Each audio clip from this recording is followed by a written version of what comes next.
Y bueno, también pues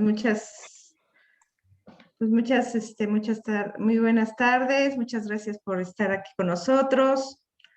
Muchas gracias, Berta, ¿no? Por estar, por estar en nuestras pláticas sabatinas. Pues igual, pues, todos los que estamos aquí, Lucy.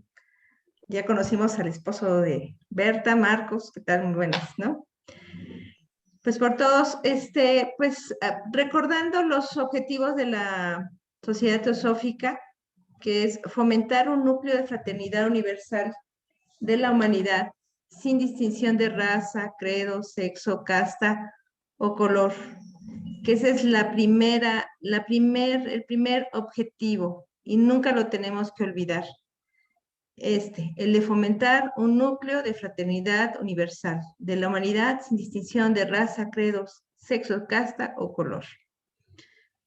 El objetivo 2 sería fomentar el estudio comparativo de las religiones, filosofías y ciencias. También eso no lo debemos olvidar. Y la tercera es investigar las leyes inexplicadas de la naturaleza y los poderes latentes en el hombre. Cuando lo leen, muchas veces la pregunta, ¿me voy a volver una investigadora? ¿Me voy a volver un investigador? Pues yo creo que todos los que estamos aquí lo somos. ¿Sí?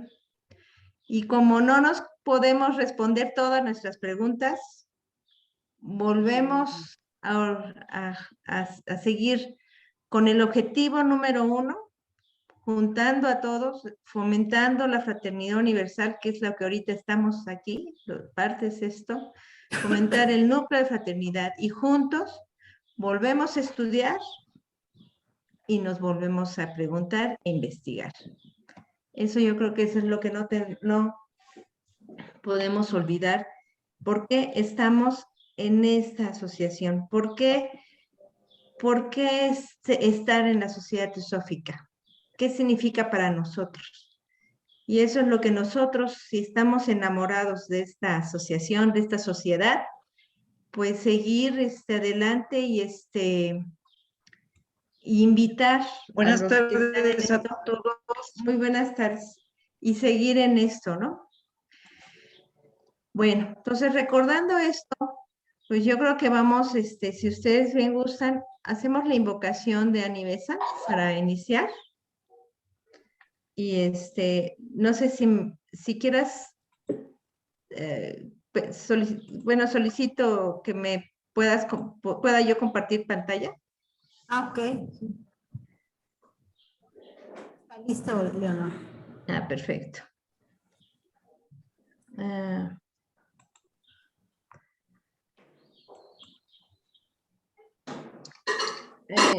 Pues ahorita escogimos esta, y si gustan repetir después de nosotros y tener conciencia en lo que vamos a decir, iniciamos.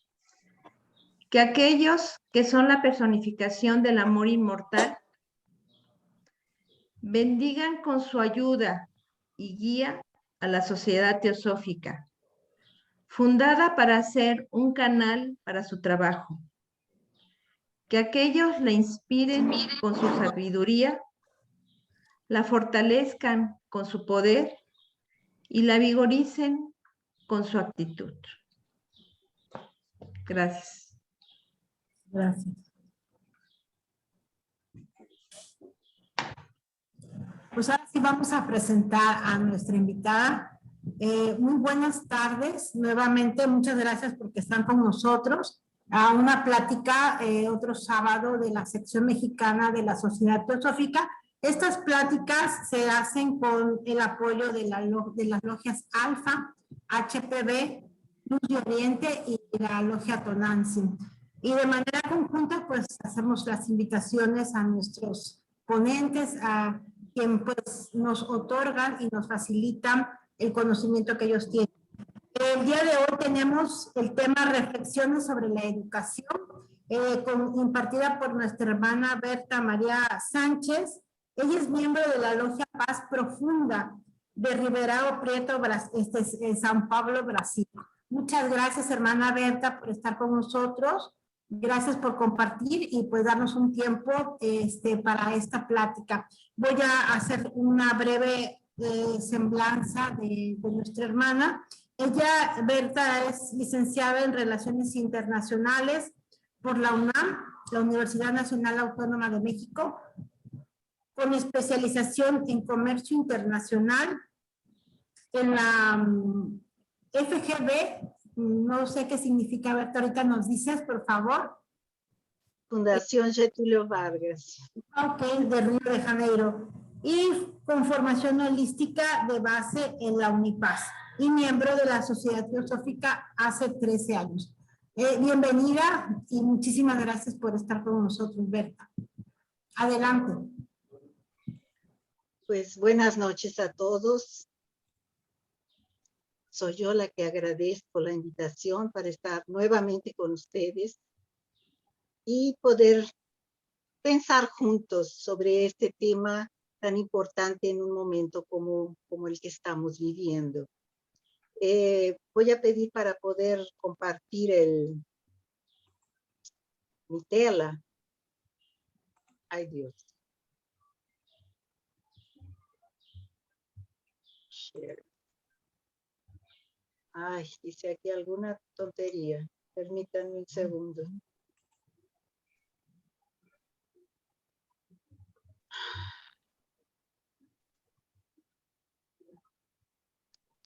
Nossa Senhora, o que eu fiz aqui?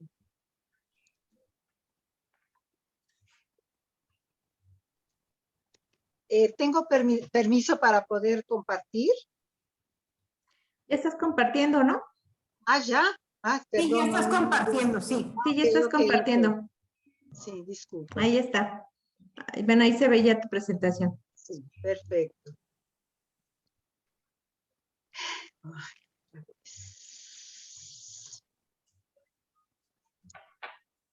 como decía, agradezco a todos la oportunidad.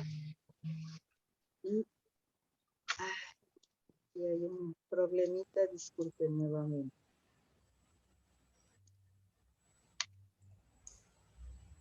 La idea es pensar juntos sobre el sistema educacional que funciona o funcionaba por lo menos hasta hace poco tiempo, prácticamente en todo el mundo.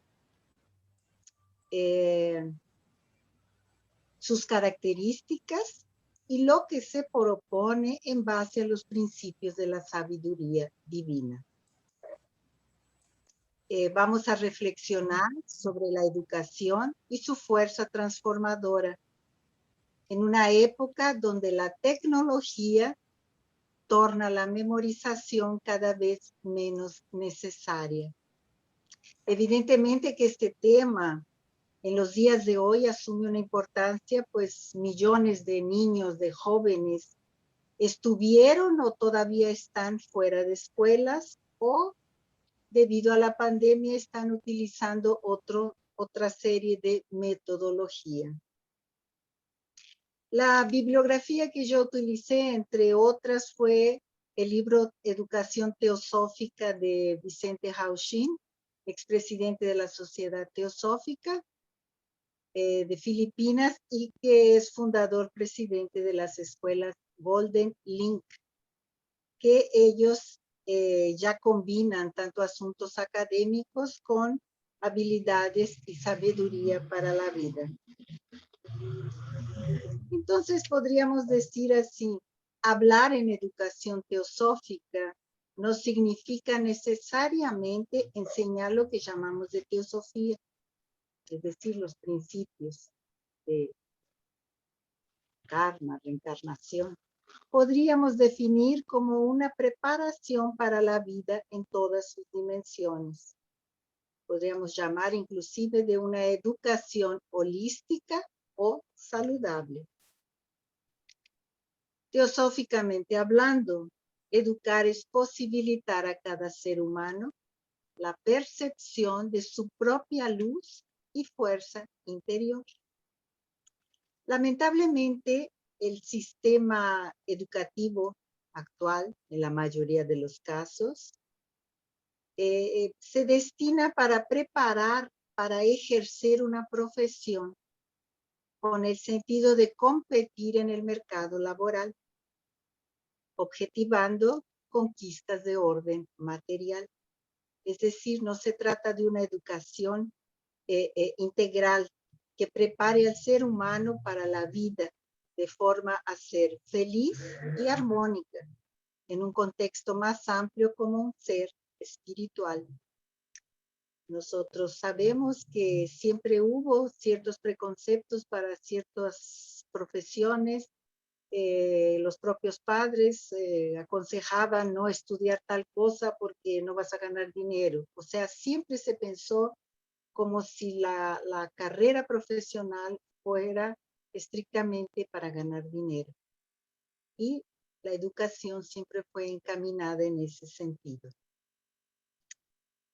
Ahora, ¿cómo podrían los educadores incentivar a los alumnos para que desarrollen autoconfianza, determinación y sus talentos? ¿Cómo puede el profesor contribuir para la armonía, concentración y cooperación en vez de competir? Recordando que estamos aquí hablando de una profesión sagrada, el sacro oficio de la educación, de impartir conocimientos de los profesores.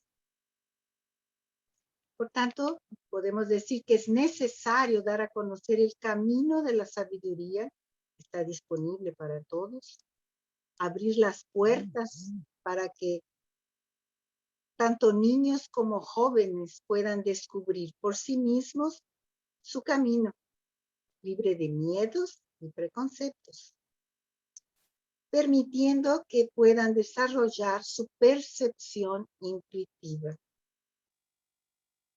Y esto puede ser conseguido, alcanzado a través de métodos de enseñanza que respeten la individualidad y nutran la creatividad, integrando aspectos tanto físicos, emocionales, intelectuales y espirituales.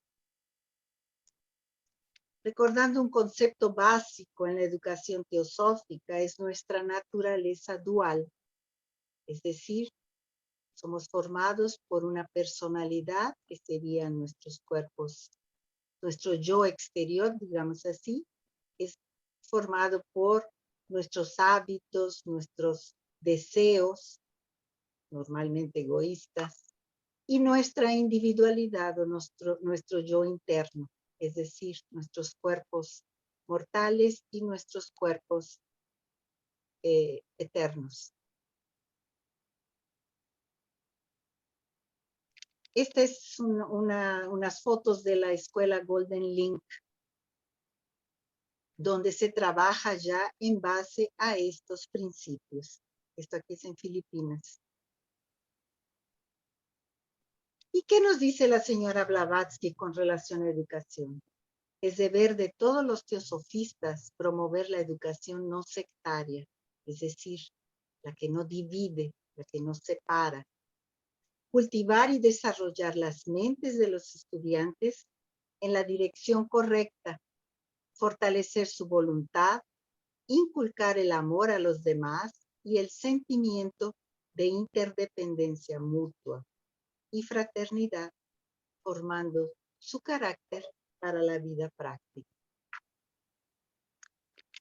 La educación teosófica se esfuerza por honrar las diversas creencias, las diversas religiones, para que el alumno abrace su humanidad común sin olvidar que su esencia es divina y reconozca su lugar y responsabilidad en la vida. Por eso, algo extremadamente importante es la educación a la luz de la teosofía. Altera totalmente nuestra visión acerca de los niños, que antes eran considerados como almas nuevas en un cuerpo proporcionado por los padres. y cuya inteligencia dependía del profesor o del párroco, en fin, de la persona encargada de enseñarlo.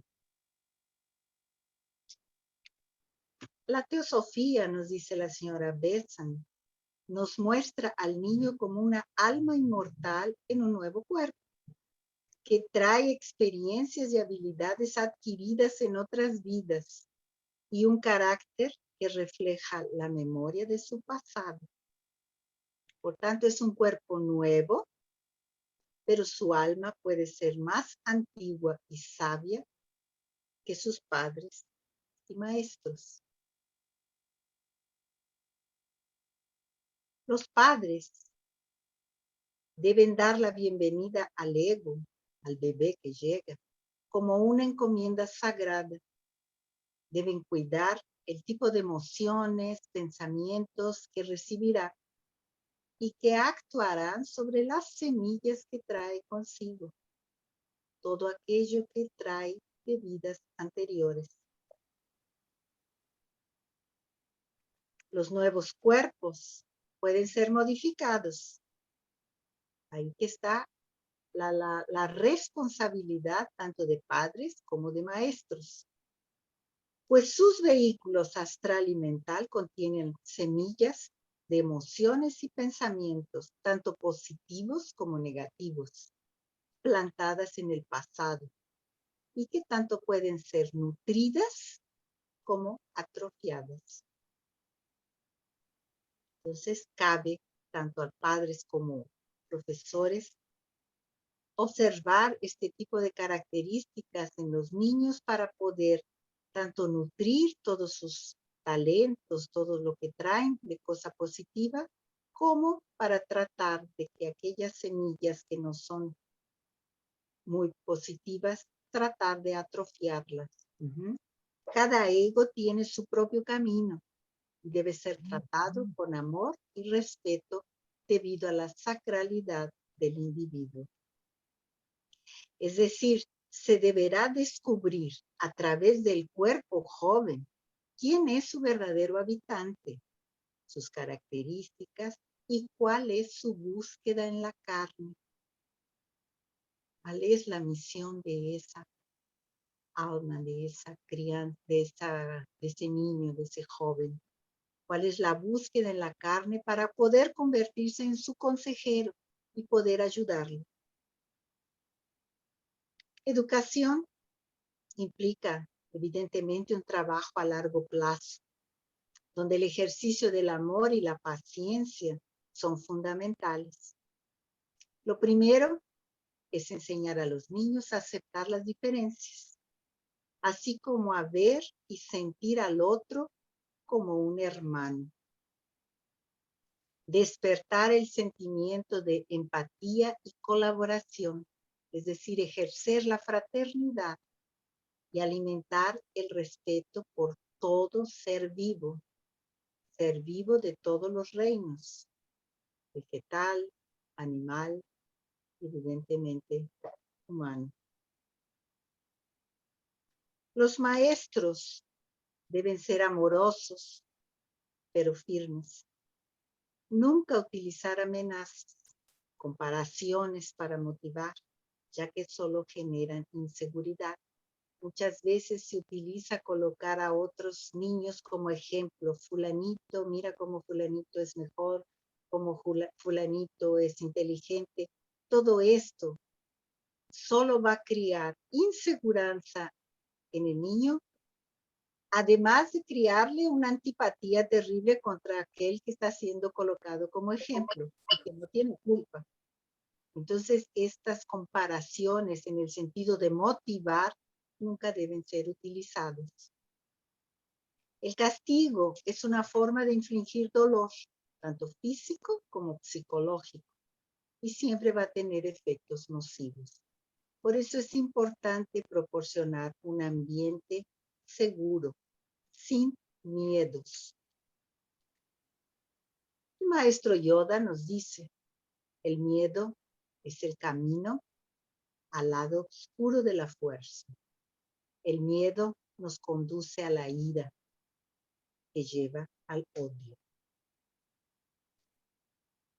¿Y qué sucede? El niño que es constantemente reprimido va a crear una máscara y se va a alejar tanto de padres como profesores. Es una forma de defenderse. Autoridad arbitraria destruye el respeto por la autoridad legítima. Eso es importante.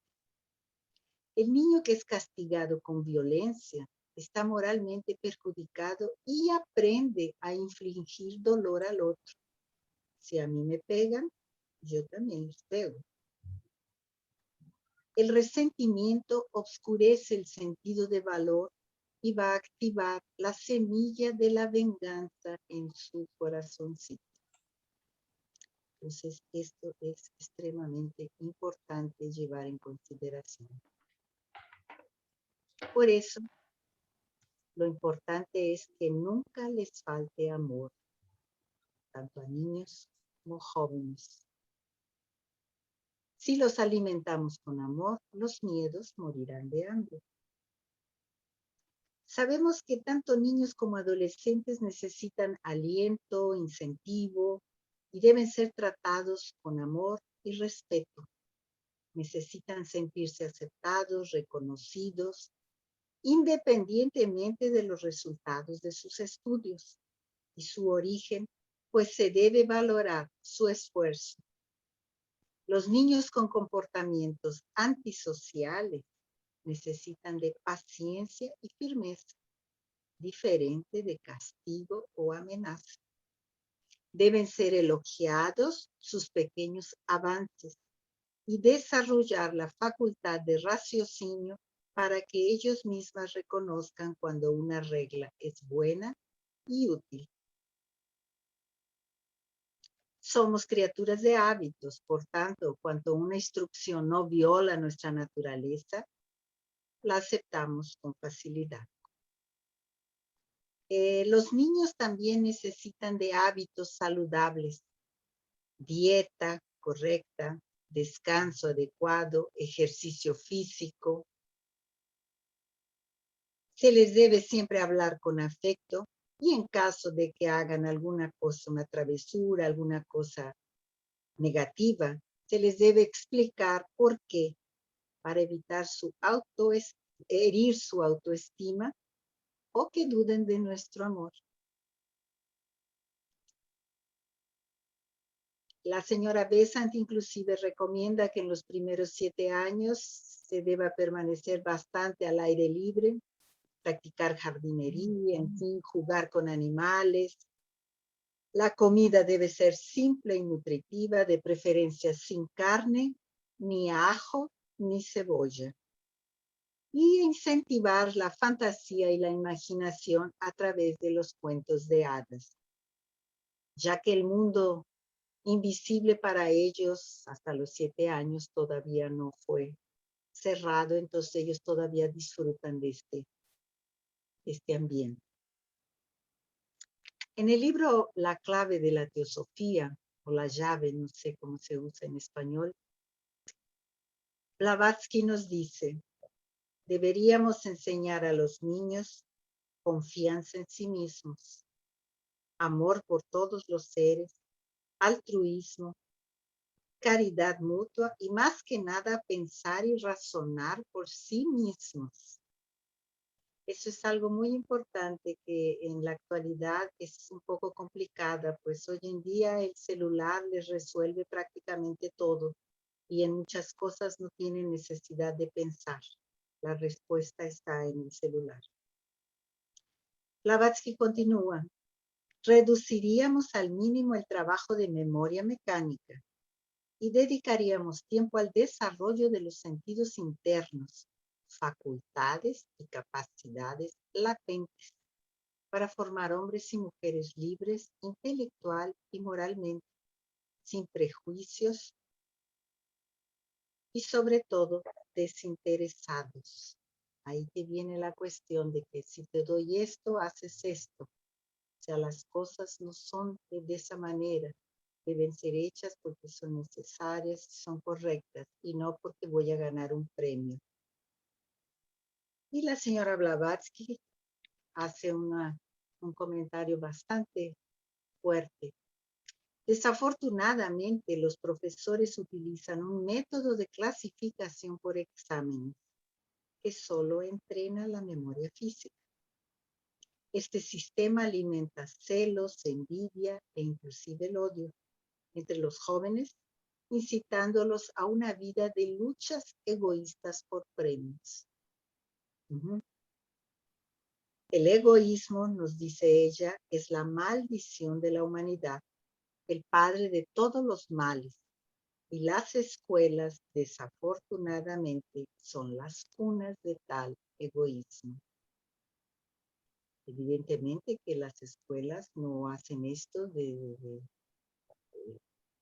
por querer. Sin embargo, cierto tipo de actitudes acaba provocando este tipo de sentimientos. Cuando en verdad la intención es educar para que sean seres felices, cuidando de sus emociones, demostrando que todos tenemos tantos sentimientos positivos como negativos, y algunos bien más complejos que otros, pero que vamos identificando gradualmente y podemos trabajarlos. Así, vamos a darles la posibilidad de entender y aprender a controlar sus reacciones y adaptarse a todo tipo de intercambios en la escuela, la sociedad y el trabajo, etc. A que ellos aprendan a controlar sus reacciones independiente del medio en que se encuentren.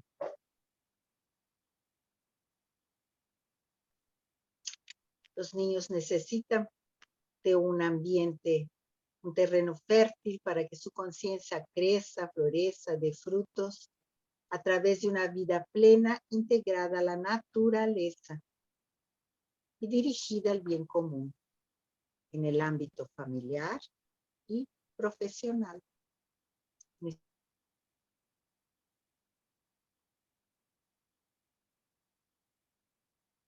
Niño o joven, sus más altas virtudes, bondad, inteligencia, cooperación, así como desarrollar sus potencialidades y talentos, ya sea en la música, la danza, la pintura, las matemáticas, el fútbol.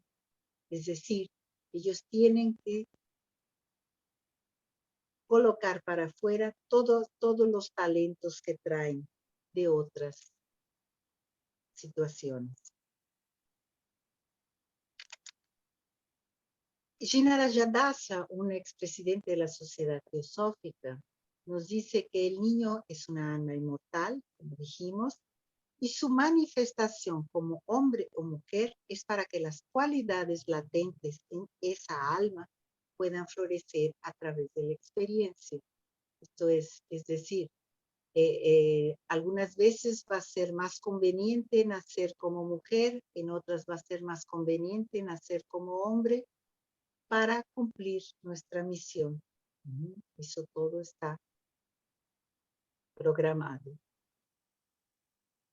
Y él completa, educar es evocar el conocimiento latente en el niño y debe hacerse por etapas, ya que sus cuerpos necesitan ser entrenados.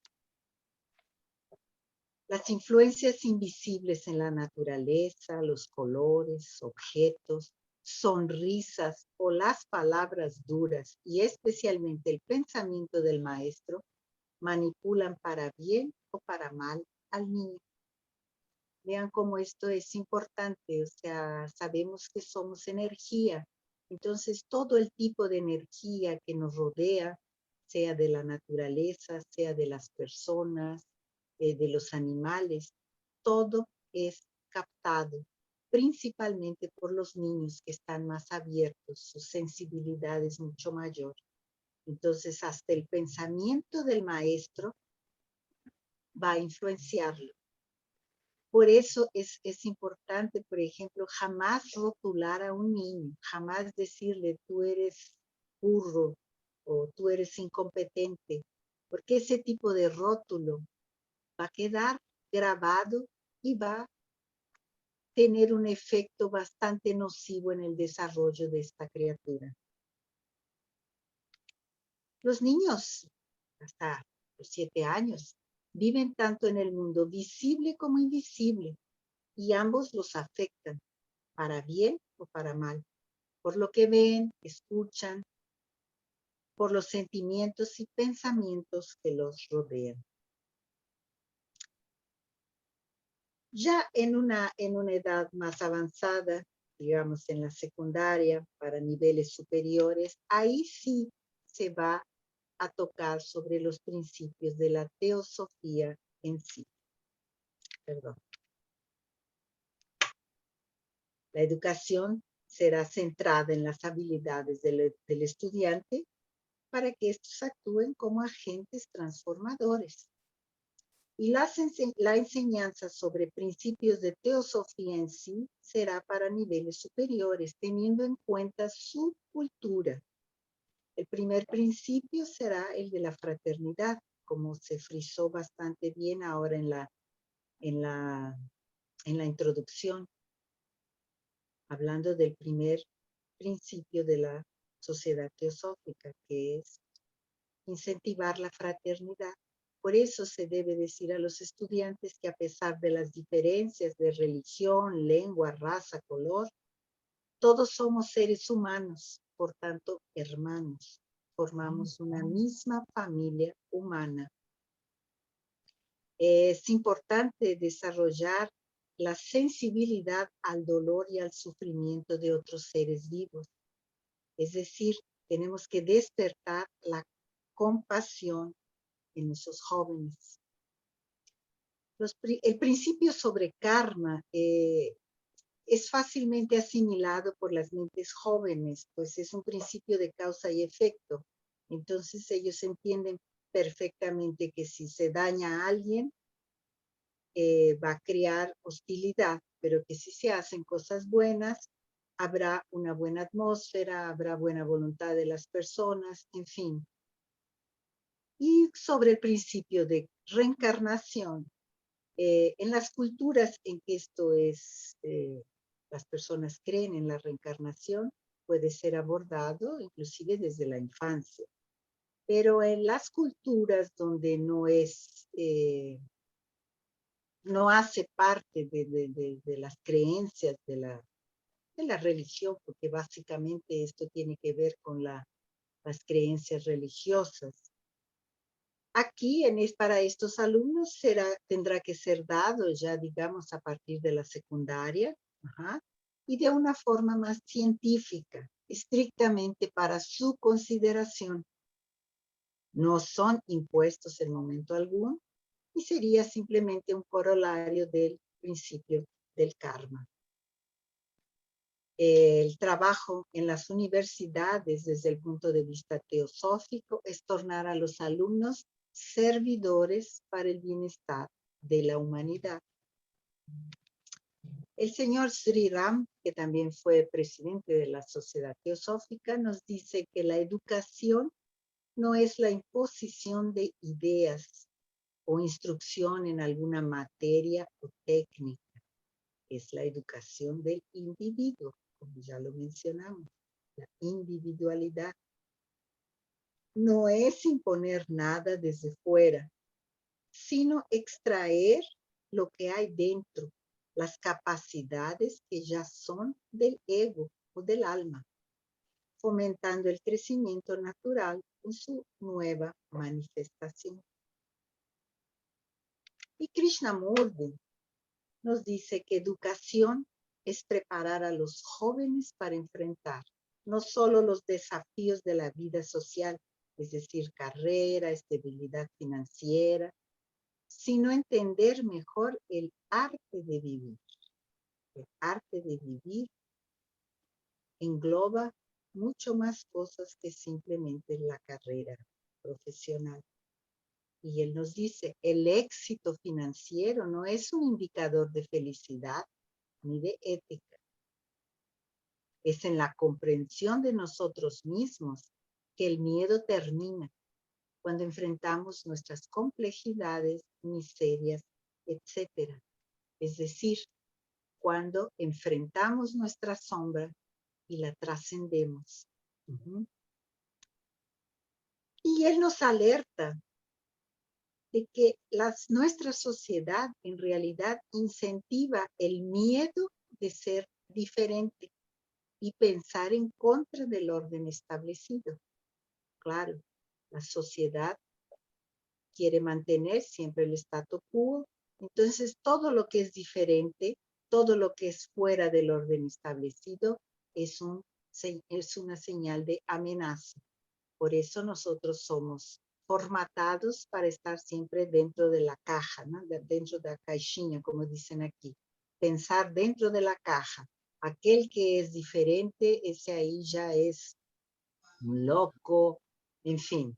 Solo que simplemente los grandes cambios en la sociedad, en el mundo, siempre fueron a través de estas personas que arriesgaron pensar diferente y fueron adelante.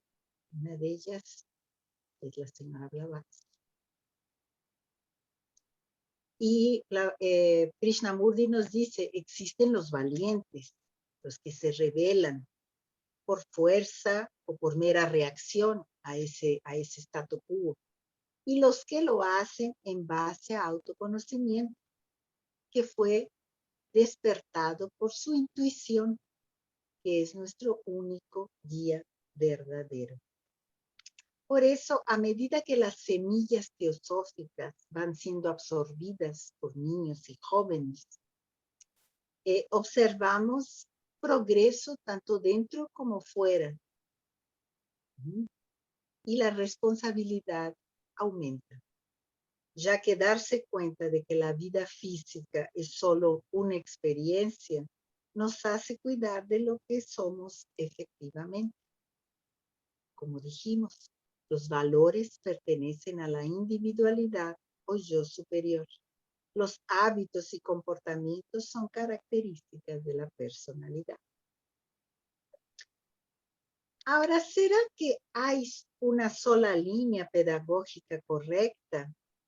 ¿O debemos usar la que es más pertinente para el proceso de este niño o joven? Nosotros estamos hablando de principios de orden teosófica que serían ideales para una educación más holística, una educación integral. La línea pedagógica tradicional, podemos decir, a partir del siglo XVIII, es la que sigue siendo más utilizada, con excepciones, claro, con clases de exposición, ejercicios de repetición para fijar contenidos.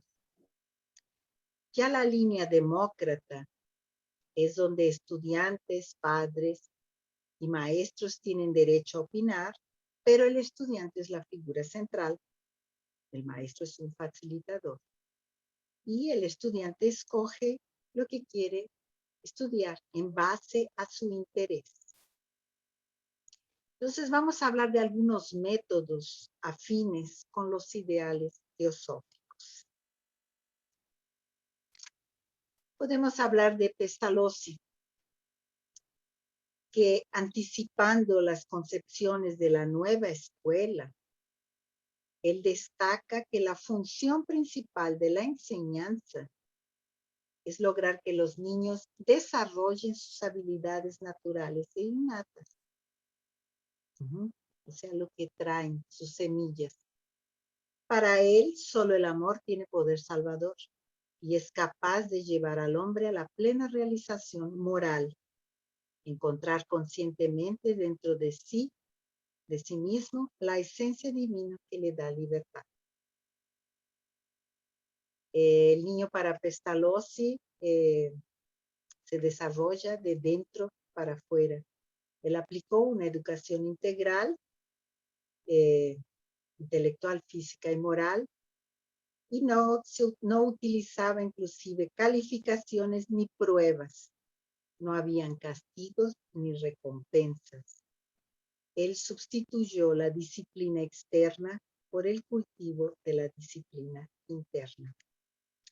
También podemos hablar de Tagore, poeta, pintor, reformador social y educador, que durante más de 30 años creó escuelas, universidades, cooperativas agrarias, utilizando básicamente los principios de belleza, bondad y verdad, defendiendo la paz, la ecología, la fraternidad, la unidad de toda la creación, religiones y naciones. Él inauguró diversos tipos de escuelas que hasta la fecha funcionan, inclusive universidad. Como todos saben, recibió premio de Nobel de Literatura y es conocido como Gurudev, maestro de maestros. La señora Beatriz Ensor, que perteneció a la Sociedad Teosófica y cuyos postulados tuvieron gran influencia en su vida y acción sociopedagógica. Ella fue una pedagoga, teóloga francesa y desempeñó un papel importante en la fundación de la Fraternidad Teosófica de Educación. Y en 1915 fue secretaria del Fideicomiso de Educación de la Sociedad Teosófica. Ella también fue promotora de la Liga Internacional de la Nueva Escuela, que vendría a ser antecesor de la UNESCO. Ella trabajó en contacto directo con George Arundel, que también fue presidente de la Sociedad Teosófica, y toda su vida fue prácticamente en torno de la Sociedad Teosófica. Ella conoció al marido dentro de la Sociedad Teosófica, y su hijo inclusive fue apadrinado por Annie Besant y Gina Rajadasa. Entonces, ella es una persona bastante importante, pues tuvo todo que ver con la fundación de la UNESCO, de la Escuela Nueva. También podemos hablar de Montessori, María Montessori, educadora italiana, médica, pedagoga, que destaca la importancia de la libertad de actividad y el estímulo para el desarrollo físico y mental de los niños. También recibió premio de la Nobel de la Paz. Se dice que ella estuvo con Blavatsky probablemente en 1889 y se unió a la Sociedad Teosófica en 1899. Montessori publicó artículos en una revista teosófica en la década de 30 y ella fue recibida como residente en la Sociedad Teosófica en la India durante toda la Segunda Guerra Mundial, junto con su hijo Mario, porque ella era perseguida. Entonces ella vivió toda la Segunda Guerra dentro de la AST en Adyar. Es curioso que ella en su obra nunca menciona a la Sociedad Teosófica. Sin embargo, todo su método acompaña los principios que Blavatsky ya hablaba. También tenemos a la pedagogía Waldorf, de Rudolf Steiner, creador de la antroposofía, filósofo austríaco. En aquella época era Austria, hoy es Croacia. Fue presidente de la Sociedad Teosófica en Alemania. Y como todos saben, en 1919, por invitación de la fábrica de cigarrillos Waldorf Astoria, él realizó conferencias sobre temas sociales y educativos para sus empleados. Y de ahí nació la pedagogía Waldorf, cuyo objetivo es trabajar al estudiante holísticamente, considerándolo como un todo, cuerpo, alma y espíritu. Es organizada en ciclos de 7 años, sigue el tiempo biológico del alumno y la evolución entre los ciclos se da mediante notas realizadas por el tutor. Y quisiera hablar también de Paulo Freire. Paulo Freire, educador y filósofo pernambucano, brasileiro, ¿no? Patrono de la educación brasileña, referencia internacional en alfabetización, trabajó para la educación crítica y autónoma, contra la idea de que los estudiantes eran recipientes vacíos para ser llenados por los conocimientos del maestro, es decir, la misma idea. Fue defensor de la escuela democrática, colaboró para un nuevo enfoque en la relación entre educador y estudiante, colocando el intercambio horizontal de conocimientos y experiencias como base del aprendizaje. Para él, los estudiantes y maestros aprenden con lo que cada uno lleva a la escuela. O sea, es el aprendizaje horizontal. El maestro aprende con los alumnos y los alumnos con el maestro. No necesariamente en cuestiones académicas.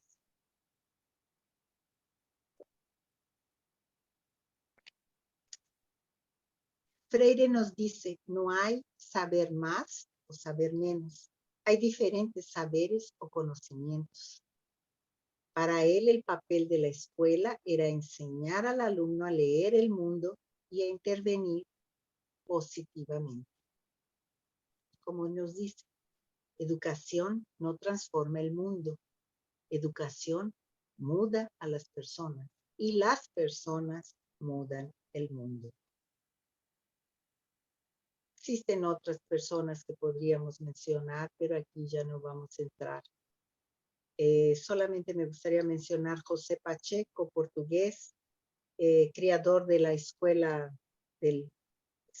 da Ponte, del puente, digamos, que también acredita en un aprendizaje libre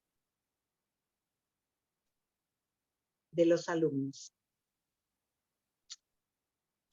Por eso podemos decir que el debate público iniciado por Blavatsky y sus seguidores contribuyó para una renovación en la metodología y conceptos de diversas disciplinas y permitieron una apreciación más integral tanto en instituciones como en sistemas religiosos, pasando a considerar almas y no solo cuerpos. Podemos decir que el verdadero objetivo de una enseñanza teosófica es desarrollar seres humanos éticos que entiendan a sí mismos, sepan lidiar con sus conflictos internos, vivan armonía, sean altruistas, psicológicamente equilibrados y libres de todo tipo de preconceptos. Por tanto, felices. Este parece un objetivo bastante grande para conseguir, pero es posible. ¿Y cómo estamos hoy? Vivimos en lo que se ha llamado la sociedad de la información, en la que el conocimiento es el bien más valioso. Se estima que la persona tendrá más posibilidades de logro personal y profesional, siendo capaz de resolver problemas, estudiar, buscar datos en diversos medios, organizarlos y transformarlos en conocimientos aplicables. De ahí la importancia de la tecnología e inclusive de un segundo idioma como instrumental contemporáneo básico. La pandemia nos obligó a poner en práctica las habilidades digitales, conocimientos relacionados con el uso de tecnologías que muchos profesores ya practicaban, mientras que otros tuvieron que aprender, al igual que los estudiantes. Sabemos que ni todos tienen los medios para este tipo de educación. Actualmente las escuelas utilizan clases remotas, lo cual causa cierto tipo de extrañeza tanto a maestros que no se formaron en este tipo de educación a distancia como a los alumnos. Y esto genera insatisfacción tanto del maestro, que normalmente podía ver la reacción de los alumnos después de una explicación y a distancia no está seguro del impacto del tema trabajado, así como de los alumnos, que se distraen, no preguntan y su aprovechamiento puede ser mínimo. Esto provocó un número elevado de desistencias al estudio por falta muchas veces de recursos o simplemente el desinterés.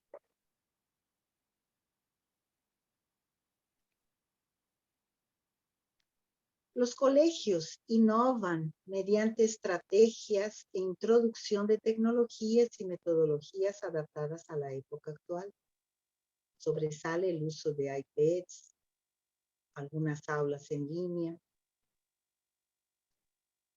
Y cabe al educador, siempre respaldado por la escuela, incentivar el estudio a distancia, que hoy en día es necesario, por medio de presentaciones interactivas para conseguir mantener la atención del alumno y que éste asimile el conocimiento que recibe.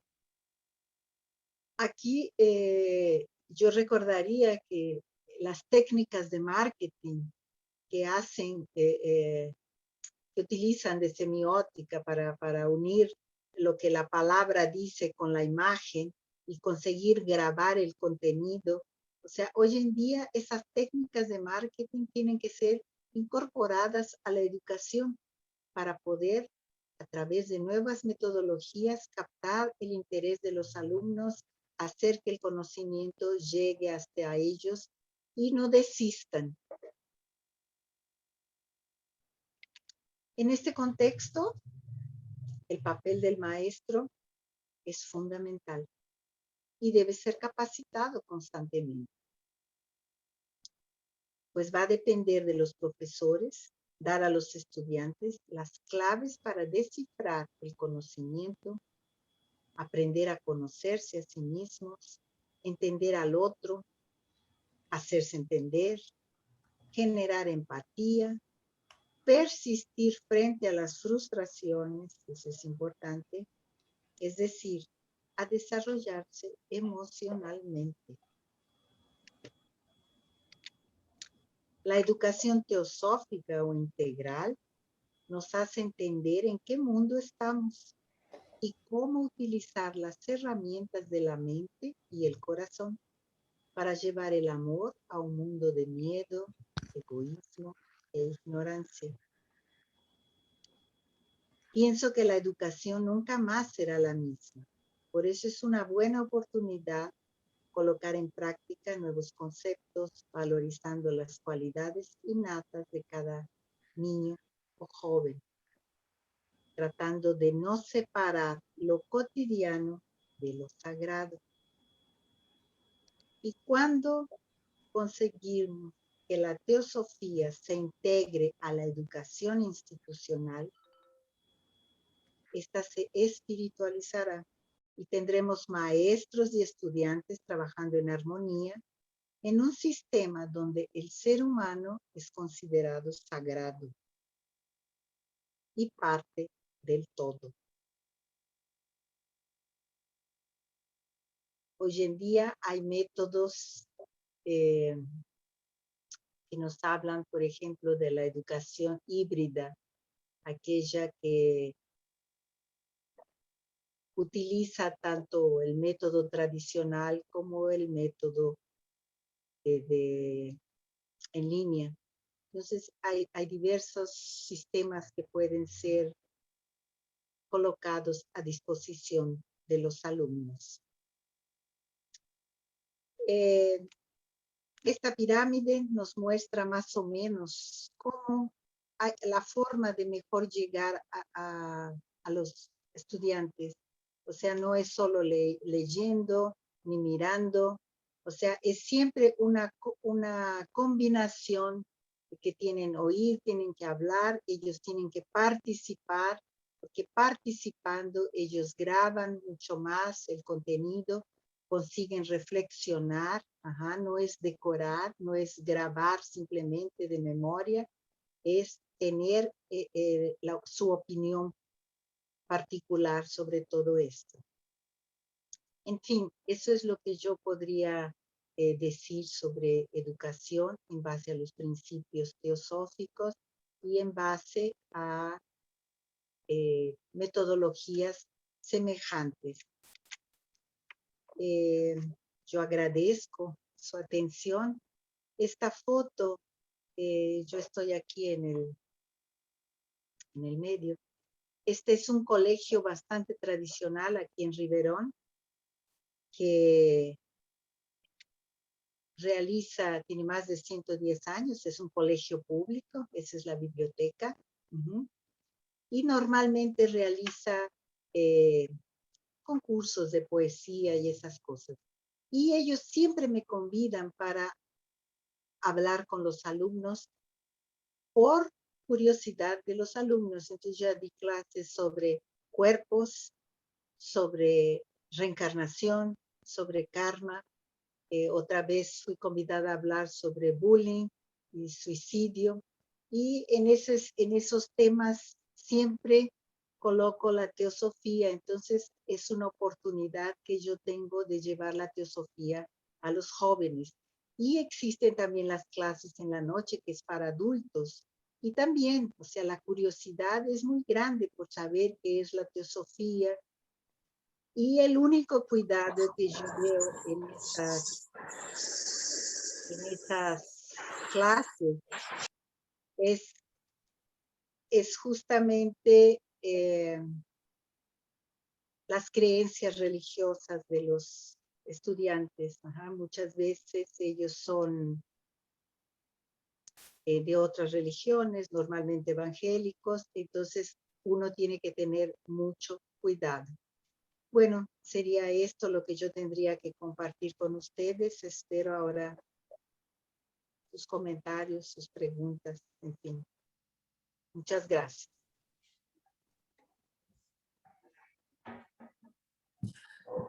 Muchas gracias, hermana Berta. Bueno, es sumamente enriquecedora la plática y sobre todo con estos ejemplos de las diversas metodologías que hay en cuanto al vínculo académico con la parte espiritual y, bueno, integral, ¿no?, de la educación. En lo particular, pues, considero muy enriquecedora por el trato con jóvenes, tanto adolescentes como jóvenes, pues ya como de 23, 24 años, pero como tú dices, todos tienen un gran, o sea, no son, ¿cómo había dicho? Entes vacíos, o sea, no están vacíos. Ellos... Recipientes vacíos. Recipientes vacíos. Ellos te enseñan todos los días. Claro, claro. Todos los días. Y creo que la que sales aprendiendo de un salón de clases eres tú, definitivamente. Con seguridad. Con seguridad. Sí, bueno, pues ahorita vemos esos comentarios. Adelante, Adriana, tiene la mano alzada. Oye, muchas felicidades. La verdad me encantó tu exposición y yo te pido, Leonor, que esta exposición, si me la pases, porque mucha gente cuando pregunta cómo podemos educar a nuestros hijos teosóficamente, esta es la respuesta. La verdad, qué bonita, ¿eh? Me encantó. Me encanta que estás constante trabajo. La verdad te veo en el Face cómo trabajas. Te felicito. Cuando sea yo grande quiero ser como tú. No, pero mira, a veces no quiero decir, demasiado tarde me llega la información. Por algo me llegó ahorita, pero para la otra encarnación trataré de ser mejor madre, ya que en esta me falló mucho. Entonces, pues felicidades, Berta. Me encantó. Gracias. Te agradezco, Adriana, pero te voy a decir lo que mis hermanas dicen. Los hijos no vienen con instructivo. Entonces, vas aprendiendo en el camino. O sea, eso hace parte. A mí Dios no me dio hijos. Entonces, o sea, muchas veces es fácil hablar sin tú tener mucha la práctica, ¿ok? Entonces yo pienso que todos damos nuestro mejor. Creo que Adriana estaba como yo, así como que palomeando lo que ibas diciendo. Esto lo he hecho, esto no lo he hecho, esto no, aquí estoy muy mal, ¿no? Porque yo también, así lo pude ver. Es como una autoevaluación con los hijos, lo que nos diste ahorita. Muchísimas gracias. Sí, adelante, Sergio Salinas, hermano, adelante. Hola, queridas hermanas y hermanos, buenas tardes. Buenas tardes. Lamentablemente yo vi la notificación de Facebook justo hace unos 15 minutos y no tuve la oportunidad de ver el resto de la presentación. Ojalá que sea posible tenerla por ahí en algún lugar del ciberespacio, si nos hacen favor de compartirla para los que no tuvimos el agrado de verla completa.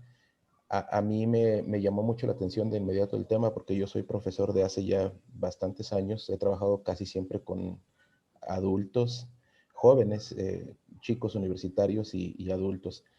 Y me interesé porque no sé si tocaron algo de esto en la plática, pero me preocupa mucho el profundo y casi total replanteamiento de la educación que tendríamos que plantearnos los educadores y los padres también ante el acceso irrestricto a cualquier cantidad de información que los jóvenes tienen frente a ellos en la actualidad. Hay casos muy específicos en los que este acceso a la información, yo en lo general estoy seguro de que esos accesos libres y sin filtros a la información eventualmente darán mejores resultados que los riesgos que ello supone. Pero sí me preocupa que hay aspectos específicos en los que ese acceso sin filtros a la información puede distorsionar muchas cosas.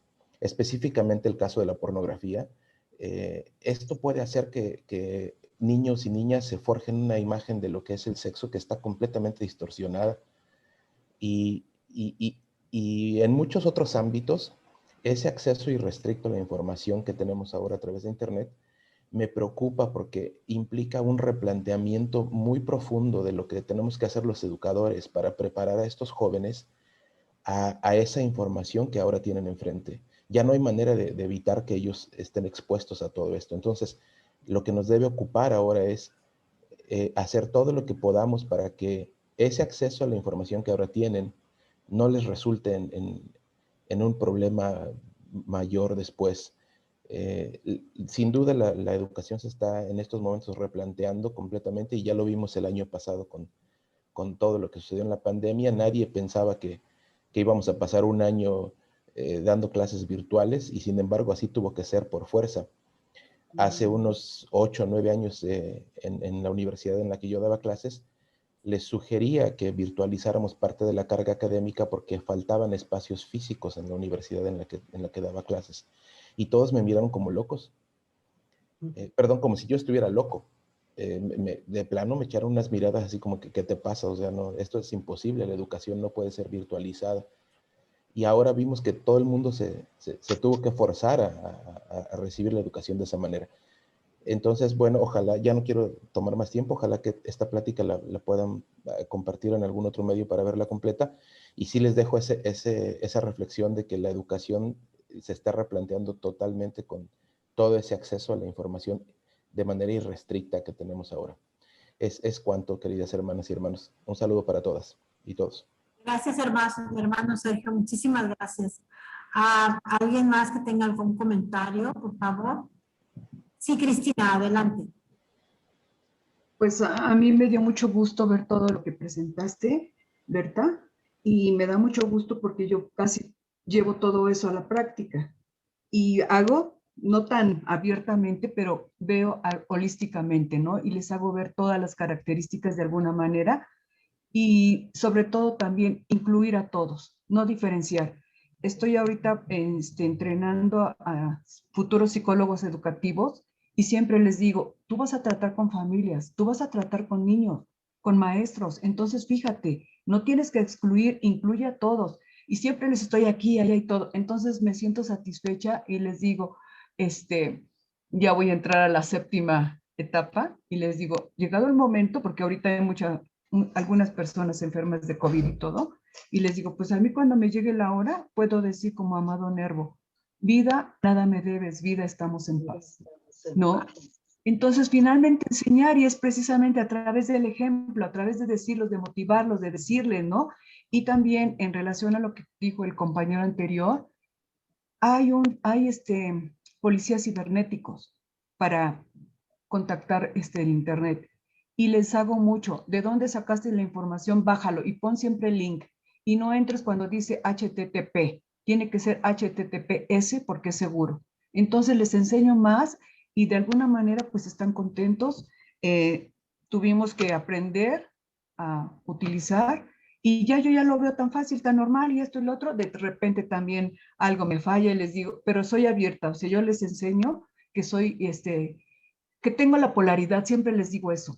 No es tanto malo y bueno, es la polaridad que está en todas partes, ¿no? O sea, y hay que experimentar todo, fijándose, piensen siempre en las consecuencias aquí y allá.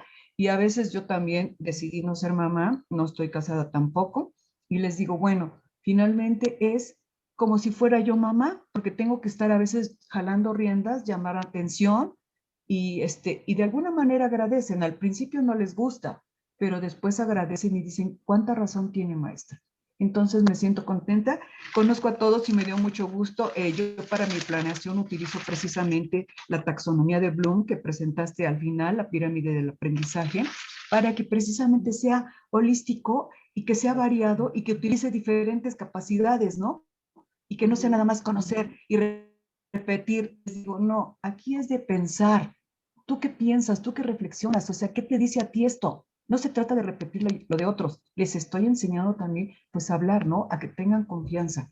Entonces, por eso era también mi intención. Estoy ahorita con 2 grupos, tengo mucho que calificar, subir las evidencias, no sé qué, no sé cuánto, pero contenta porque finalmente estoy haciendo algo, ¿no? O sea, algo de provecho. Y efectivamente, yo les digo, aprendemos. Ustedes me enseñan cosas y yo también. Aquí no hay nada de que yo porque soy la maestra ya sé. No, yo sé algunas cosas, ustedes otras. Y les digo, la participación hace que el grupo se enriquezca.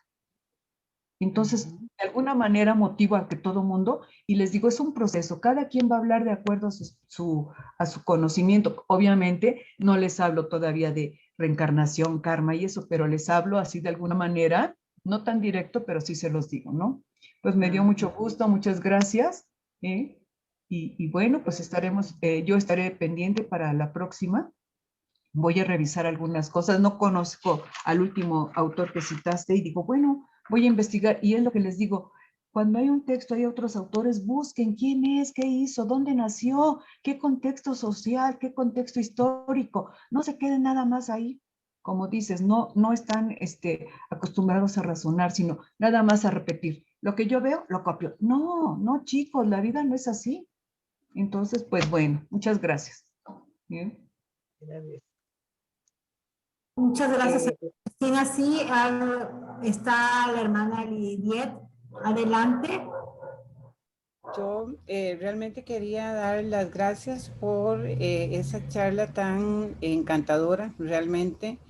Yo de profesión soy psicóloga y trabajé en educación especial 30 años con niños, adolescentes y adolescentes. Y el planteamiento de amor y respeto en el desarrollo del individuo, ¿verdad? Como un alma que no sabemos de dónde viene ni para dónde va y si está más adelantada que una veces, ¿verdad? Entonces me parece muy increíble y muy veraz el planteamiento que se ha hecho. Me encantó mucho la conferencia. Muchas gracias y la felicito realmente. Muchas gracias, Lidiet. ¿Alguien más? Leonor, adelante. Sí, bueno, gracias. Bueno, igual felicitando a Berta, pero me surgía al inicio de la conferencia, comentaste de una escuela que, que ya está integrada con el ex presidente de Filipinas, ¿no? No sé si hay ya a lo mejor algún resultado o ya han podido medir algo de lo que es cómo educar en el método de la sociedad teosófica? Bueno, de lo que manejó Blavatsky. Ujú. Sí, en Filipinas, Vicente Hauchin, ellos tienen las escuelas Golden Link, que comenzaron con jardín de infancia, después primario, ya están con nivel secundario y preparatorio. Ajá. Y dentro de la sociedad teosófica también existen escuelas que siguen el mismo método. O sea, cada uno va adaptando a las posibilidades del lugar. Pero en Filipinas ya hace tiempo que existen esas escuelas, sí. O sea, en realidad yo pienso que todo lo que Blavatsky dejó, todas esas otras escuelas, principalmente, por ejemplo, la Waldorf, ajá, o sea, todos son hijos, podemos decir, de la teosofía, de las ideas teosóficas, que cada uno fue adaptando de una manera como fue la necesidad del momento. Entonces, no existen escuelas hoy, infelizmente, que pueda decir, escuela teosófica tal, escuela teosófica no existe. Estas escuelas Golden Link en Filipinas, ellos siguen los preceptos teosóficos, pero también adaptados al medio donde se encuentran. Entonces, o sea, yo pienso, por ejemplo, que hay muchas cosas que pueden ser integradas a la educación normal de todos los lugares. Es por eso que aquí nosotros tratamos de hablar con los estudiantes, o sea, porque lo mejor es tener contacto con esos jóvenes. En las escuelas más para niños, por ejemplo, aquí tenemos la Waldorf, solo que esa escuela hoy en día es una escuela cara, entonces no es accesible para todos. Ajá. Entonces, ese tipo, todas ellas, la Montessori, la Pestalozzi, son escuelas privadas. Uh-huh. Entonces, son escuelas que no dan esa enseñanza a todos los niños. Entonces, lo ideal sería crear una educación teosófica. Esperemos que en el futuro podamos lograrlo, ¿no? Ahora, con cuanto al celular, yo veo que los jóvenes hoy en día están realmente en el automático. Ellos entran a clases eso es difícil. Toda vez que yo voy a hacer alguna plática con ellos es difícil porque en un primer momento el celular está en la mano. Hasta que el tema los va cautivando, ahí ellos dejan el celular. No sé si ustedes conocen a Raúl Branco. Raúl Branco es un palestrante, autor de varios libros aquí en Brasil. Yo ya lo llevé a ese colegio también, a dar palestra. Entonces lo que tratamos es de llevar esos principios que a ellos les interesa. Ajá. Que la primera vez que ellos oyeron hablar reencarnación, me pidieron, ¿podrías ir a hablar en el colegio? Sí, claro, vamos. Entonces siempre hay que despertar el interés. Ahí ellos van atrás de esa información. Tenemos que pelear realmente contra cierto tipo de informaciones, o sea, pelear en el sentido de tratar de que ciertas informaciones no perjudiquen el crecimiento, el desarrollo de los jóvenes. O sea, vivimos en un mundo de luz y sombra. Y tenemos que estar siempre atentos porque hoy en día, como dijo, mencionó el joven, Sergio, ¿no? La información está a disposición de todos, entonces tenemos que hacer un trabajo bien específico para cuidar que esas mentes no sean tan infectadas, digamos así. Muchas gracias, Alberta. Adelante, Lucila. Sí, bueno, yo quería tocar un tema que ya hablaste, Berta, sobre las escuelas Montessori porque mis nietos fueron educados, ahorita mi nieta tiene 16 años y toda la primaria y parte de la secundaria la hizo Montessori y realmente, y luego pasó a Waldorf, y mi nieto un poco Montessori y más Waldorf, pero como tú dijiste, son escuelas muy caras, ¿sí? Muy caras, ¿sí? No hay tantas escuelas porque son pocas las que existen y como los maestros tienen que ser educados, los Montessori con el sistema italiano y Waldorf con el sistema alemán, que tienen que estar avalados por el sistema.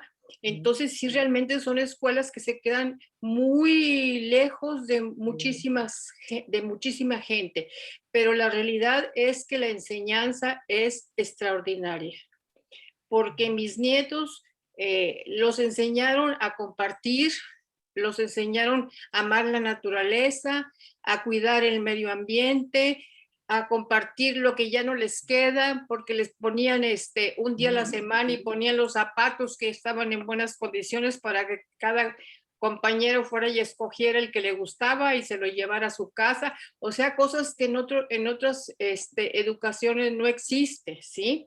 Y el Waldorf, porque los dos están en Jalapa, les enseñan muchísima a tejer a los niños, ¿sí? Para las habilidades, ¿sí? Y muchísima música, ¿sí?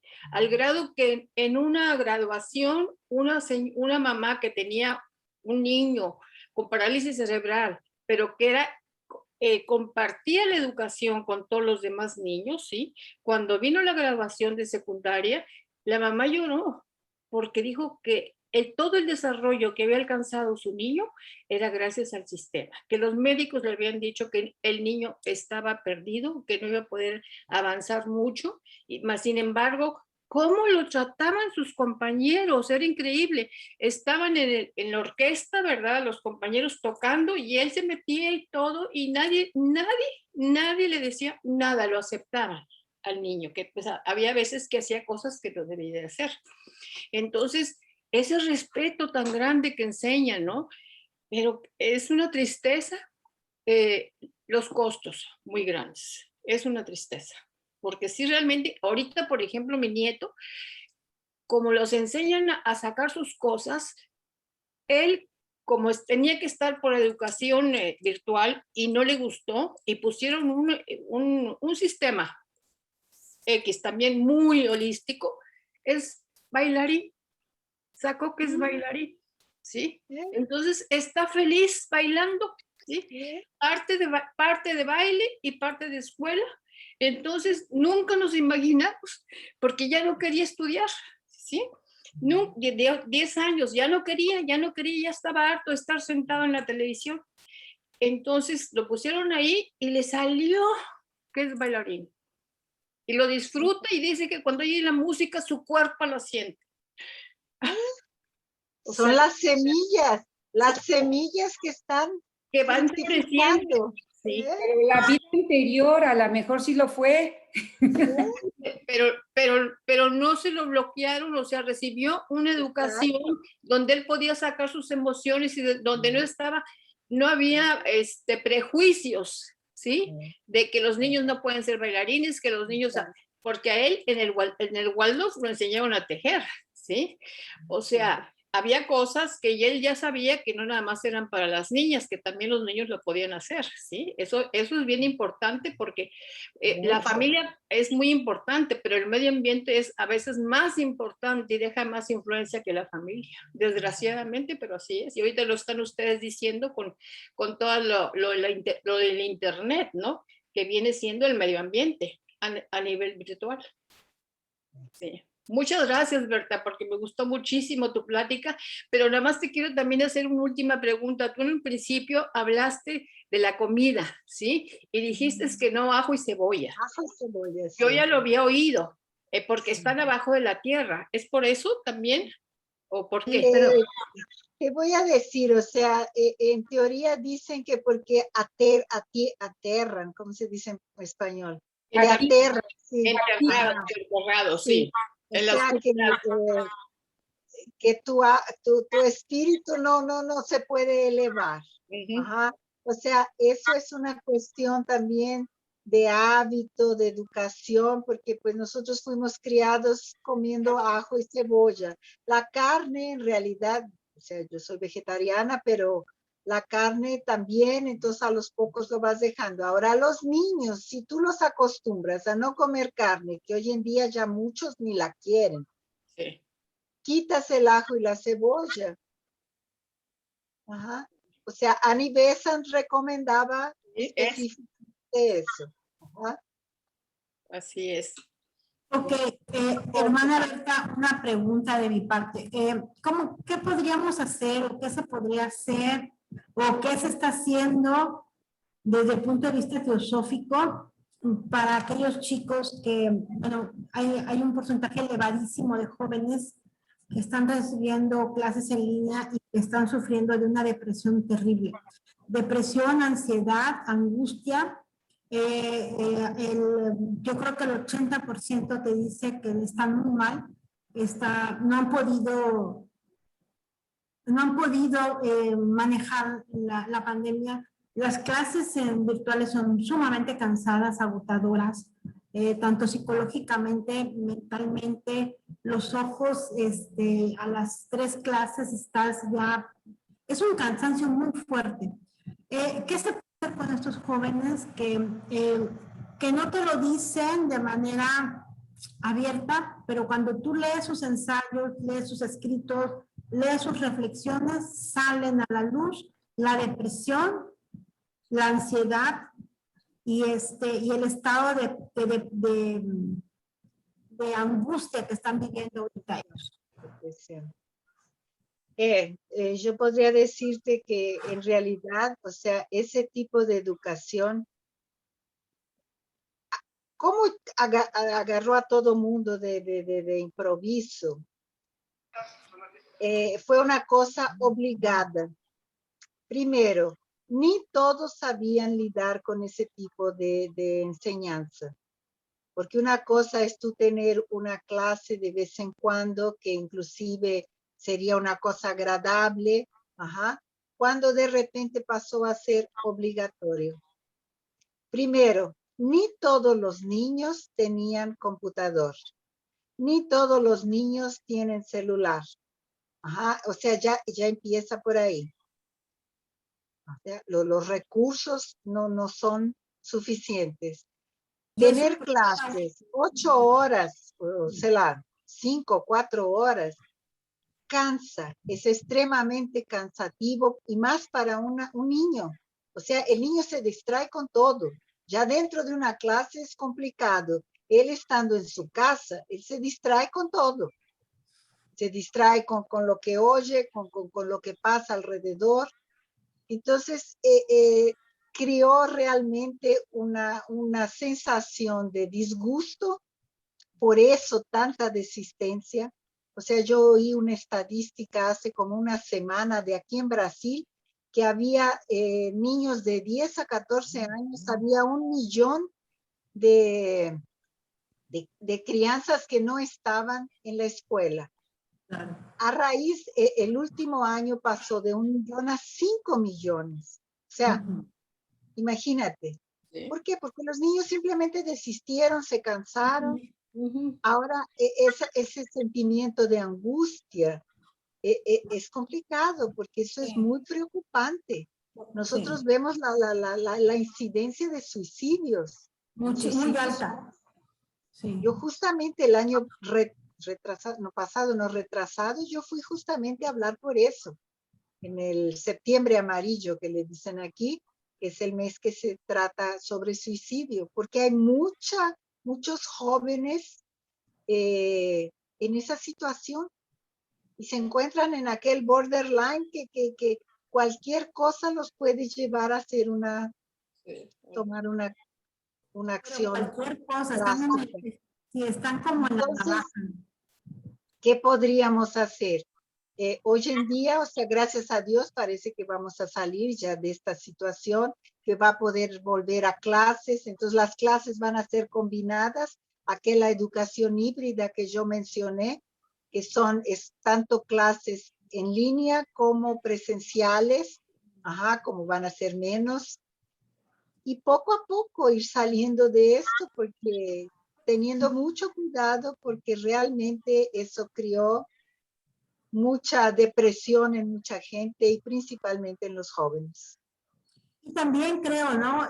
Creo que las metodologías que tú decías, esta metodología de valorar el ser primero antes del saber, eso nos está faltando, porque las escuelas simple y sencillamente dijeron, bueno, esta es la currícula, solamente la vas a pasar a la virtualidad y da la clase, punto. Lo cual no podía ser así. Podías tener los mismos puntos en tu currícula académica en presencial que en clase. Es muy importante estas metodologías con las bases teosóficas, porque yo veo amigas que tienen hijos chicos que están en primarias, sí, en primarias más que nada, que los obligan hasta ponerse el uniforme. O sea, yo digo, ¿en qué cabeza cabe que a un niño de primaria en una pandemia va a llevar en su casa su uniforme para tomar la clase? Eso es para mí un suicidio, es algo terrible. Yo creo que si yo estuviera en el plano de ellas como mamá, yo sí sinceramente hubiera dado de baja a mis hijos. O sea, es algo terrible que un niño se levante a las 7 de la mañana con el uniforme de la escuela y cuando es lunes tenga que llevar el uniforme de gala para entonar el himno nacional a las 7 de la mañana y que su camisita de arriba sea el de la gala y abajo tenga la pijama. O sea, es algo que dices, no es posible que estemos haciendo eso.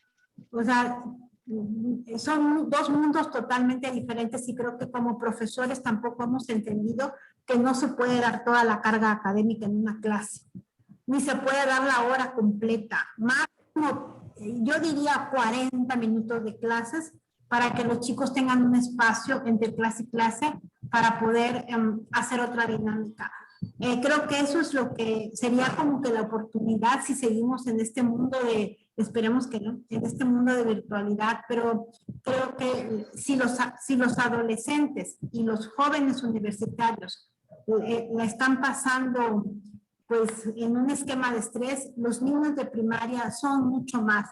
Y ni los papás, ni los maestros, ni las escuelas logran poder, perciben el problema, saben el problema, pero no logran adaptar las soluciones. Y estos niños están muy angustiados. Y bueno, y los universitarios, también los preparatorianos, muchos de ellos, cuando no tienen esquemas de acceso a internet, celulares, no tienen señal. Eso es otro estrés muy grande porque ellos están completamente descontextualizados de su salón de clases, ¿no? Entonces, como humanidad, nos faltó esa parte de poder entender el contexto de los demás ante esta pandemia. Y creo que ahí podríamos hacer mucho como sociedad teosófica. No sé si tenga otro tema o otra pregunta. ¿No? Bueno, nada más un comentario. Yo creo que, bueno, yo creo que nadie pensó en una situación como esta, obviamente, y por eso no tenemos las respuestas. Nos surgieron muchas preguntas, pero ¿quién puede contestar? Sí, no, entonces, el que quedarte aislado en un lugar, o sea, es como, ¿quién nos los iba a decir? Pues nadie, ¿no? Y sí, obviamente, mucho nos ayuda este tipo de estudios, o sea, la sociedad teosófica, el tener una actividad ya un poco más mental, eso ayuda bastante, ¿no? Yo por ahí, ya, no está por ahí Salomón, ya salió Salomón, pero yo platicando con él, y se inscribió, después ya ves que estuve insistiendo, inscríbete, ¿no? Sí, me inscribió porque, bueno, te veo en todas las, entre esas pláticas, pero pues no te inscribes, ¿no? No participas, o sea, realmente la participación es entrar a la sociedad. Y me habla y me dice, ¿sabes qué, Leonor? Tienes razón, me voy a inscribir porque gracias a la sociedad teosófica, todo lo que he estado estudiando, todo lo que me he metido en todo eso, no me he vuelto loco, ¿no? O sea, porque pues es parte de eso, o sea, es decir, esto nos ayuda, todo esto nos ayuda. Los estudios teosóficos, la verdad, yo también pienso que eso nos ha ayudado y pues por eso estamos aquí. ¿Qué más puedo decirte? Nunca lo pensamos cómo manejar hasta con nuestros jóvenes, ¿no? Yo también tengo hijos y pues, por ejemplo, mi hijo mayor, pues, pues ya no es estudiante, ya más bien él ya está dando clases, pero dice, estoy muy estresado, no sé cómo manejarlo, ¿no? Entonces sí, es algo que pues pues ni cómo decirle, pues, ¿qué quieres que te diga? O sea, ¿no? Sal, no puedes, o no sé, tienes razón, es algo muy difícil, yo creo que nadie tiene así como las respuestas, no tenemos las respuestas, ¿no? Como tal. Gracias, como comentario. Bueno, yo creo que también está la habilidad del maestro, ¿no? Yo les digo siempre que díganme si tienen algún problema. No tienes celular, no tienes esto, y lo que me ha gustado es que se une el grupo. Entonces uno hay que preguntarles, que tengan esa apertura y esa confianza para decirle, digo, ¿qué les está pasando? A ver, díganme.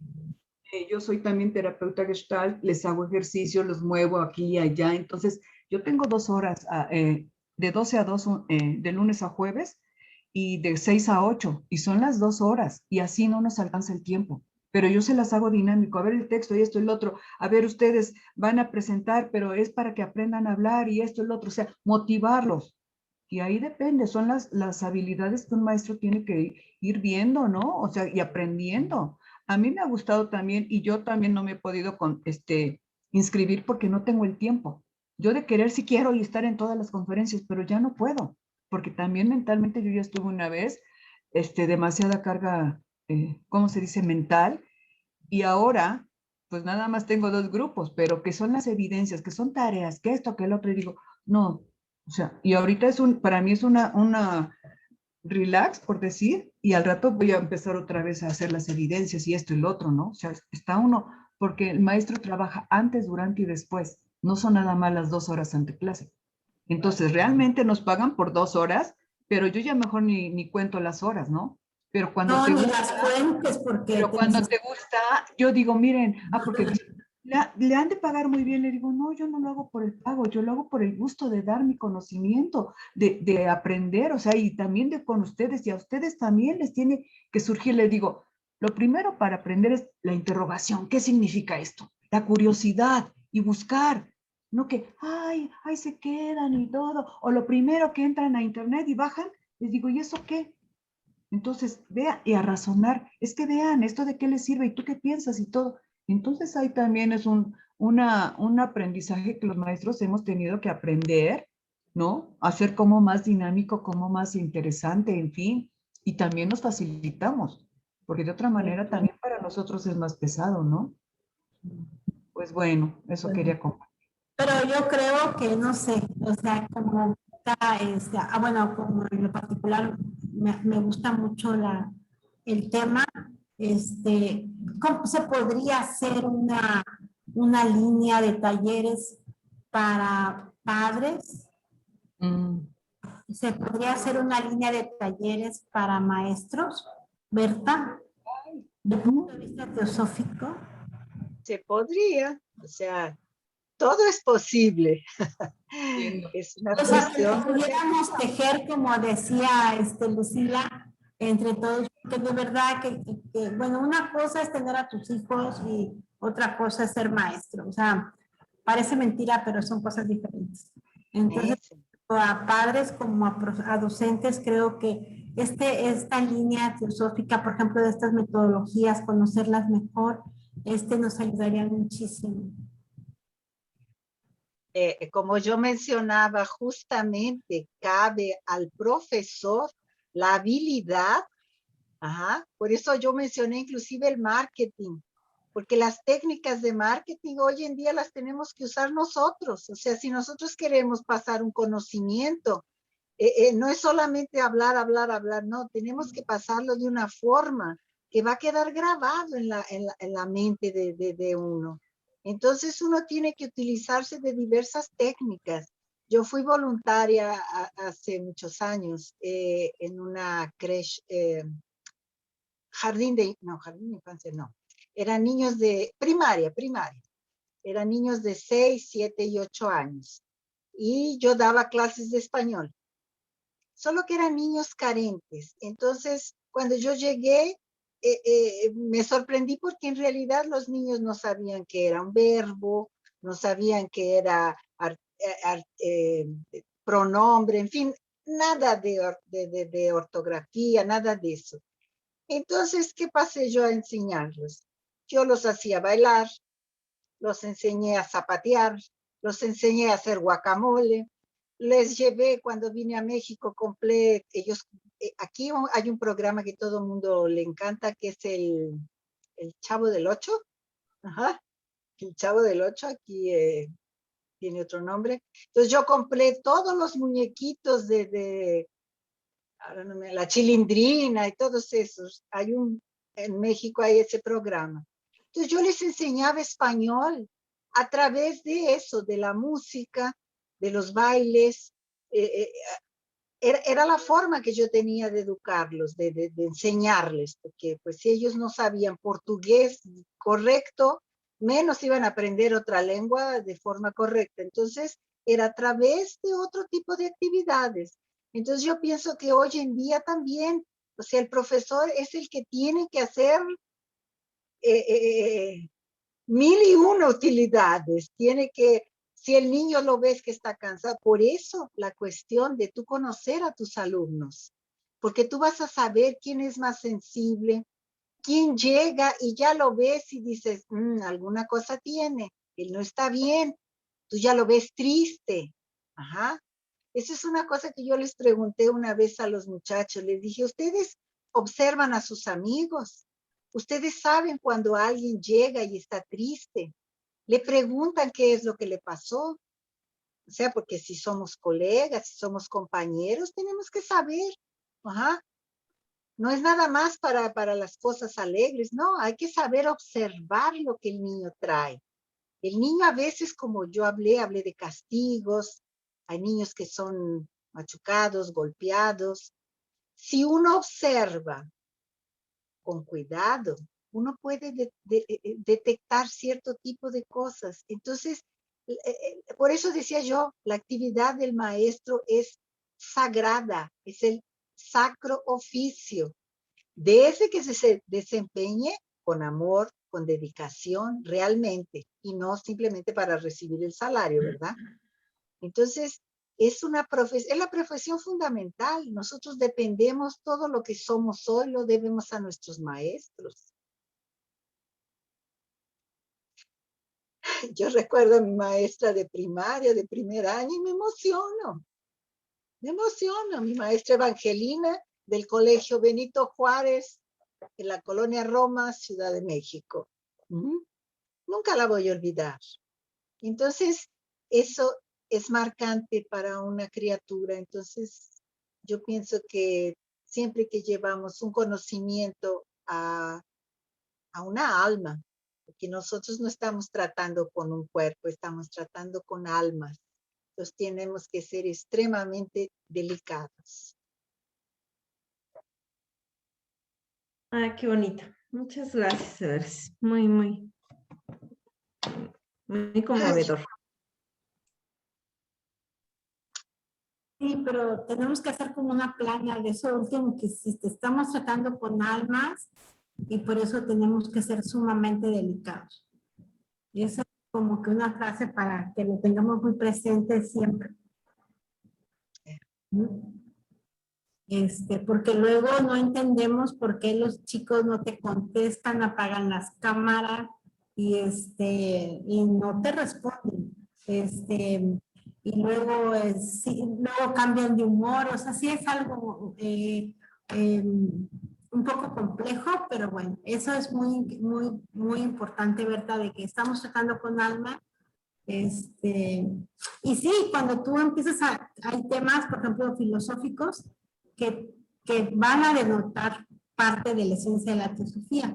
Y aunque no lo hables de manera abierta, el alma se conecta, definitivamente. Se conectan. O sea, es impresionante y te das cuenta con quién estás hablando. Como Sí. decía yo, tenemos que ver cuál es el habitante de esa alma y cuál es su misión para Sí, poder sí. colaborar con él. Sí. Sí, sí, definitivamente sí te das cuenta y te das cuenta que son seres muy avanzados. Pero cuando les tocas esos temas, que aparte como son esenciales, creo, pero el sistema los ha derrumbado, ¿no? Bueno, pues no sé, ¿alguien más de nuestros hermanos? El hermano Alejandro, ¿no? ¿Algún comentario que tenga? ¿No? ¿No? Bueno, muchísimas gracias. Pues sería todo. Muchas gracias, Berta. Ojalá que sigamos en esta línea, en estos temas, para poder ir profundizando un poco más, tanto a los padres como a los maestros. El doctor Eli y el doctor Oscar, que acaban de prender la cámara, ¿no tienen algún comentario? No. Okay. Bueno, pues, sí. A ver, permíteme un momento, sí.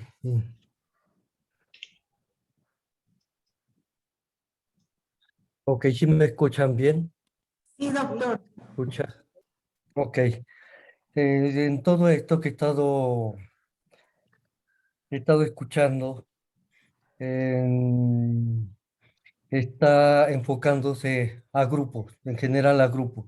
Igual el servicio se enfocan a grupos. Lo que nos dicen los maestros y la señora Blavatsky es, antes de enfocarse a grupos, es, sí, a todos los que están a nuestro alrededor, con los que nosotros convivimos, con los que nosotros estamos, ¿sí?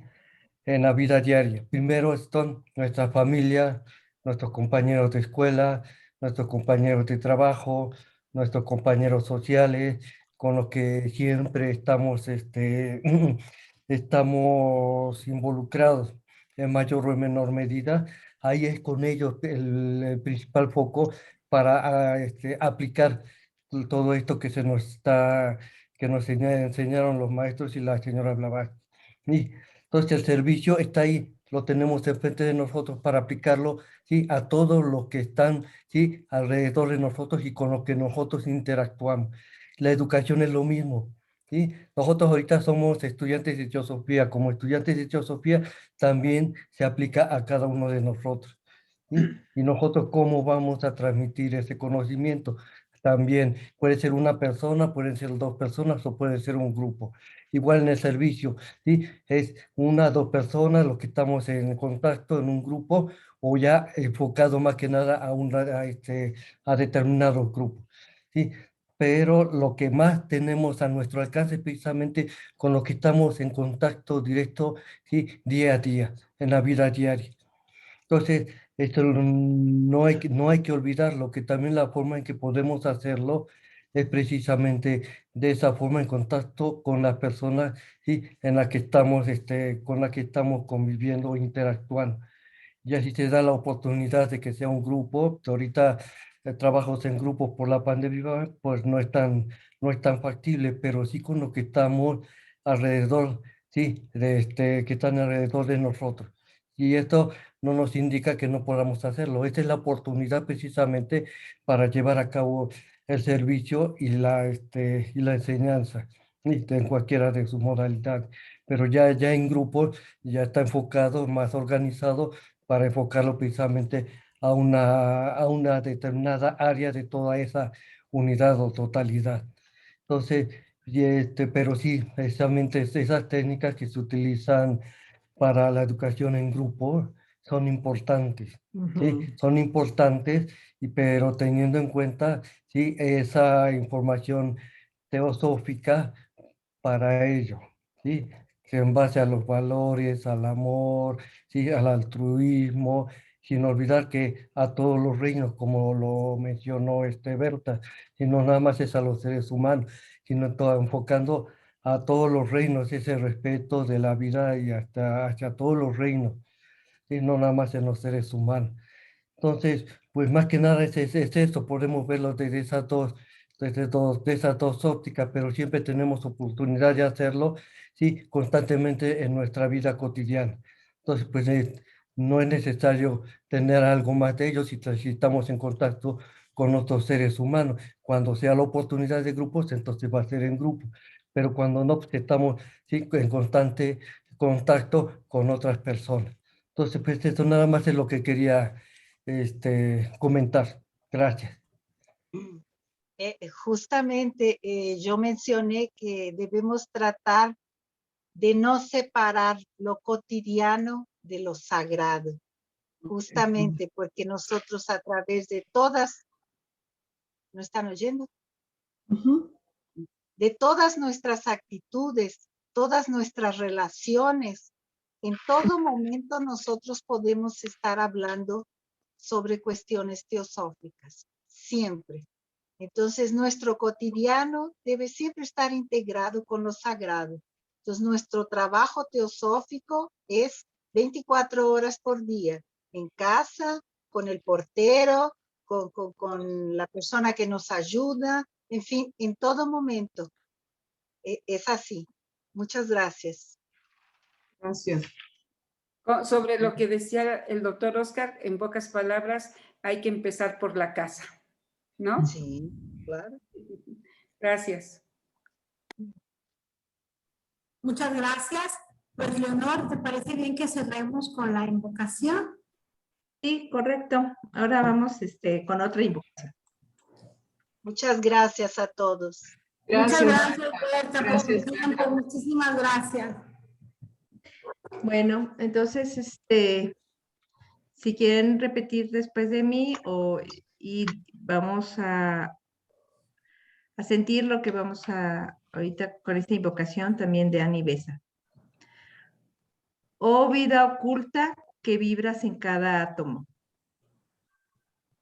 Oh luz oculta que brillas en cada criatura. Oh amor oculto que todo lo abarcas en la unidad. Que cada ser que se sienta uno contigo sepa, por lo tanto, que es uno con todos los demás. Paz, paz a todos los seres.